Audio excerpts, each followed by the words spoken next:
السلام عليكم. اليوم راح نشارك معكم كرات طاقة بنينة بزاف، طرية، تشبع وتزيد تعطيكم طاقة. هذه المكونات خيرتهم لكم مليح باش يليقوا ببعضهم وباش كل نكهة تخرج بطعمها الخاص. يلا نبداو الوصفة بسم الله. راح نبدا باول وصفه وهي نكهه الليمون وجوز الهند.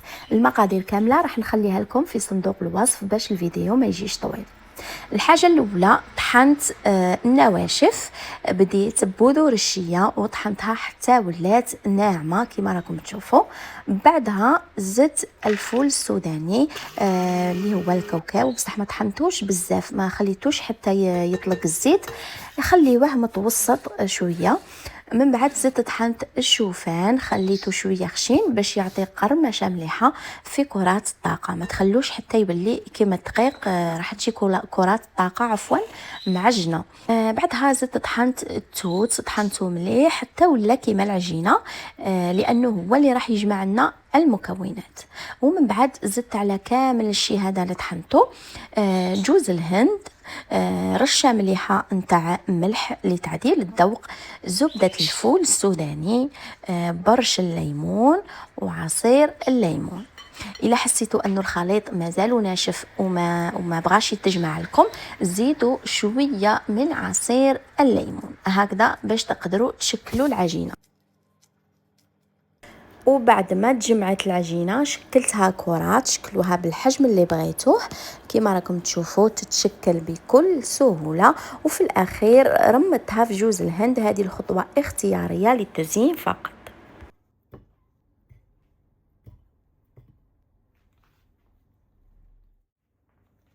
والان نروحوا للوصفه الثانيه وهي نكهه الشوكولا. كما في الوصفه الاولى بديت بالنواشف، في نفس الروبوت طحنت الكاوكاو بنفس الطريقه، خليته مهرمش، ما طحنتوش بزاف باش يعطينا قرمشه في كرات الطاقه. ومن بعد زدت طحنت التمر مليح حتى ولا كيما العجينه، لانه كما قلت لكم هو راح يجمع المكونات. بعدها زدت ضفت عليهم الكينوا المنفوخه، الا ما كانش عندكم تقدروا تعوضوها بنفس الكميه من الشوفان. زدت ايضا كاكاو مر يكون من نوعيه جيده، وزبده الفول السوداني، رشه ملح باش توازن النكهه، ورقائق الشوكولا وهذه اختياريه، اذا حبيتوا تزيدوها راح تعطي بنه وقرمشه خفيفه.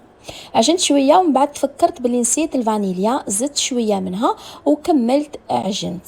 لقيت من بعد الخليط ما تجمعش، زدت له 2 مغارف صغار من زبده الفول السوداني، بصح هنا الكميه راح تختلف على حسب نوعيه التمر اللي استعملتوه. اذا كان طري ما راحش تزيدوا زبده الفول السوداني، اما اذا كان ناشف كيما اللي استعملته انا زيدوا غير شويه بشويه حتى تتلم لكم العجينه. وبعد ما تجمعت العجينه شكلتها كرات وزينتها برقائق الشوكولا السوداء. كما راكم تشوفوا في كل كره دخلت شويه من الشوكولا باش يجي الشكل تاعها شباب وتجي تاني تشهي الاطفال.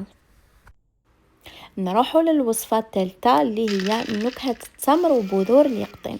كما الوصفات اللي قبلهم بديت بالنواشف اولا، طحنت الفول السوداني، زدت الشوفان وبذور اليقطين، وكما قلت لكم ما تطحنوهمش بزاف، خليوهم مهرمشين باش يعطوا قرمشه لكرات الطاقه. من بعد زدت طحنت التمر مليح حتى اللي ولا كيما العجينه، وزدت عليهم زبده الفول السوداني، شويه فانيليا ورشه ملح، ولميت الخليط مليح حتى تحصلت على عجينه.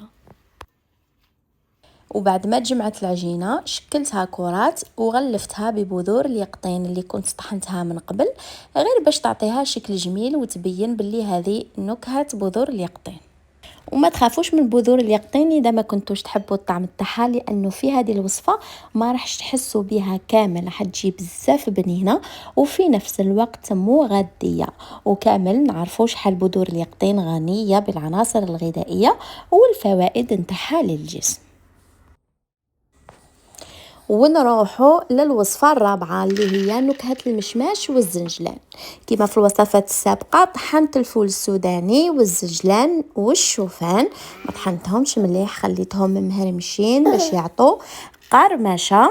زدت طحنت المشماش، خليته طحن حتى ولا كيما العجينة.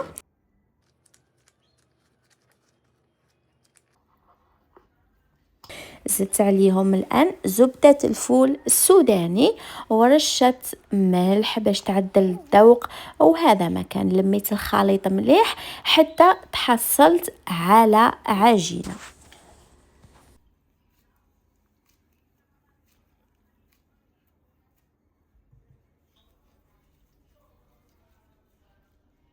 وبعد ما تجمعت العجينه شكلتها الى كرات كما راكم تشوفوا، تتشكل بكل سهوله، وغلفتها بالزنجلان. وهادو كانوا 4 نكهات مختلفه من كرات الطاقه، كل وحده عندها بنتها الخاصه وفوائدها الخاصه. نكهه التوت وجوز الهند غنيه بمضادات الاكسده وفيتامين سي. نكهه الشوكولا مع الكينوا غنيه بالالياف والمعادن وتعطي طاقه وتشبع تانيت. اما نكهه التمر مع بذور اليقطين فهي غنيه بالمغنيسيوم والحديد والدهون الصحيه. نكهه المشماش مع الزنجلان بنينه وغنيه تانيت بالالياف والكالسيوم والدهون المفيده للجسم. ان شاء الله تكون عجبتكم هذه الوصفات. قولوا لي في التعليقات واش من نكهه عجبتكم ولا بغيتوا تجربوها. اذا عجبكم الفيديو ما تنساوش اللايك وتشتركوا في القناه باش يوصلكم كل جديد. نشوفكم في فيديو اخر ان شاء الله، والسلام عليكم.